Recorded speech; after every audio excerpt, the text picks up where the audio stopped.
Va ora in onda il Bamba della settimana di Vittorio Feltri.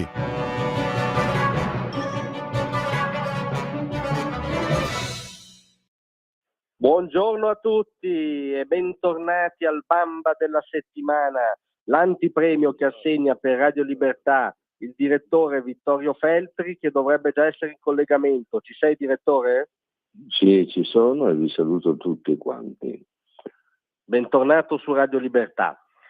Allora, oggi un Bamba importante perché coinvolge una figura storica, diciamo, del pantheon della sinistra, se non sbaglio. Sì, diciamo è stato uno degli uomini anche più intelligenti della sinistra in un passato non recentissimo, ma comunque il suo nome, che è D'Alema, è conosciuto da tutti, è stato anche presidente del Consiglio, insomma è stato un uomo che è riuscito ad amministrare un po' la sinistra molto meglio di quanto non accada adesso, però adesso ne ha combinata una grossa che preferirei che la raccontassi tu.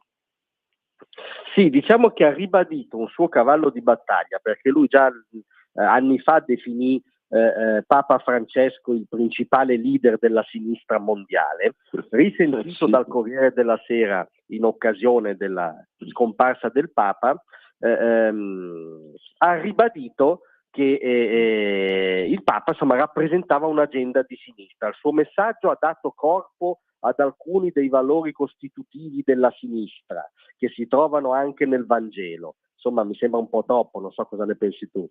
No, mi sembra che abbia fatto la pipì fuori dal vaso, come si dice volgarmente, perché è verissimo che di questo Papa aveva uno sguardo sempre puntato sulla povera gente, ma questo lo hanno fatto tutti i papi, non solamente Bergoglio.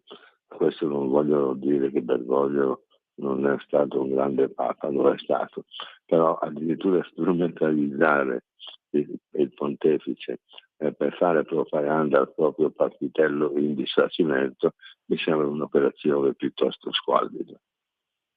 Sì, un'operazione, diciamo, di basso cabotaggio, che se vuoi si inserisce un po' però in questi giorni nella retorica che interversa a sinistra, per cui Papa Francesco era roba loro, no? Un po' anche Ellis Line ieri in Parlamento ha dato sponda a questa retorica.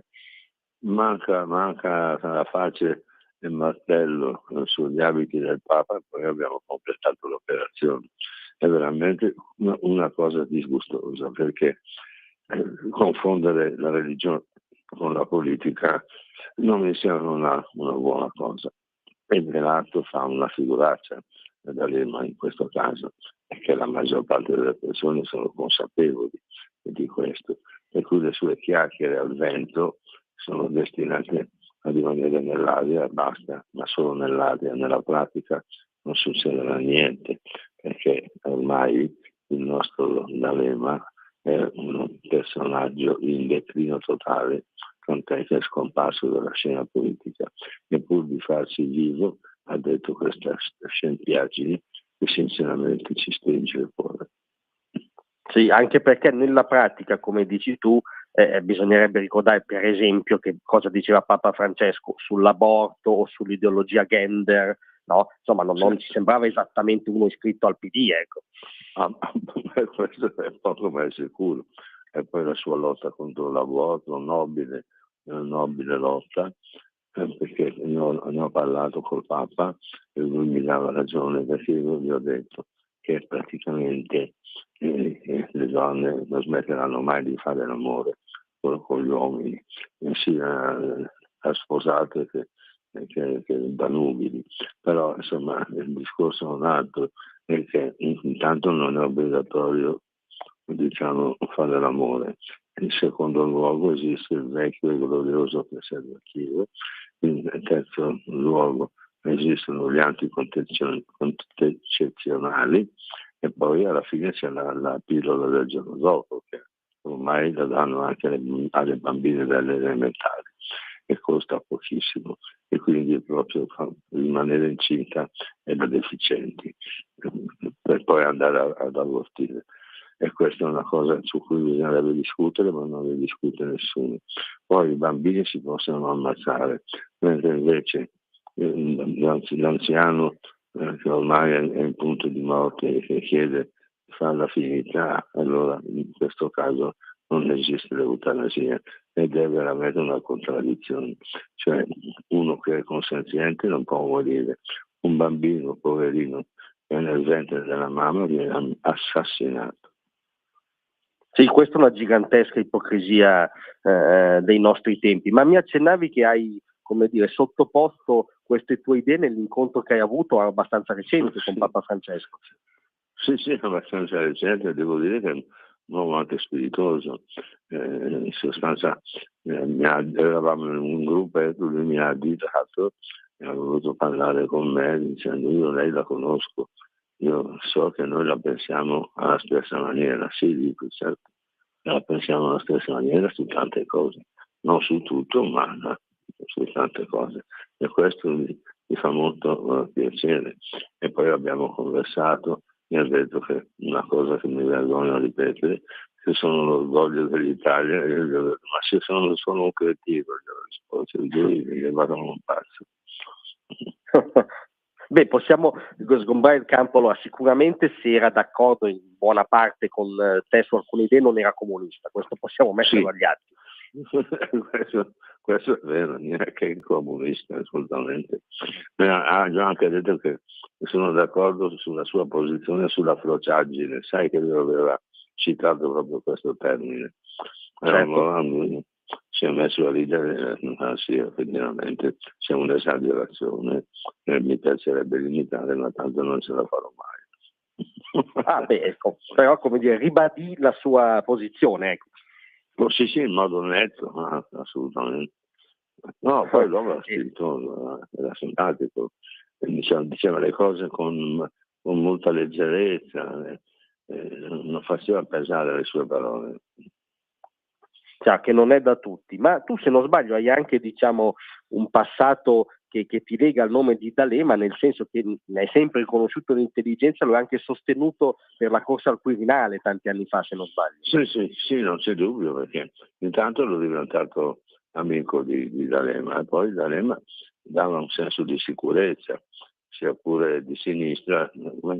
Ho pensato, ma guarda un po' che ce n'è uno di sinistra che ragiona, e poi invece le cose sono andate come sappiamo, e quindi purtroppo adesso sono qua a dargli il bamba.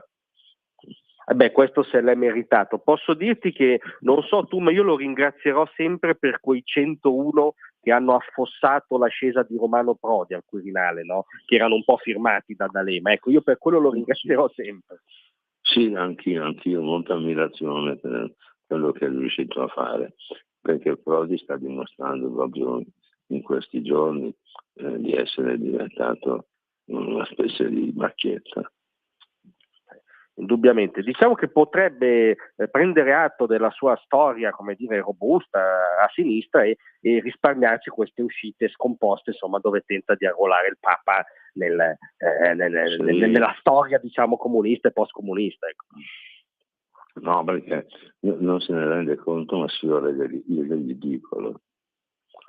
Esatto, potrebbe anche, come dire, rintanarsi in un sano silenzio e nessuno obietterebbe. Anzi, ci risparmierebbe qualche minuto di televisione. In questi giorni è una cosa veramente vergognosa. Non si parla che del Papa, non succede altro. Io credo che i notiziari dovrebbero dare le notizie, non dare la notizia. Questo è interessante, sì, c'è un po' ossessione secondo te, che poi da là anche a uscite come quelle di D'Alema, il Papa diventa quasi un pretesto, no? Per parlare delle proprie ossessioni. Probabilmente. Esattamente come dici tu. Per cui il bamba non ci pentiremo di averlo dato. No, ribadiamo il bamba baffino, ti ringrazio come al solito di essere stato con noi. Grazie a voi e un saluto a tutti. Alla prossima, ciao direttore. Alla prossima, ciao. Avete ascoltato il Bamba della settimana di Vittorio Feltri.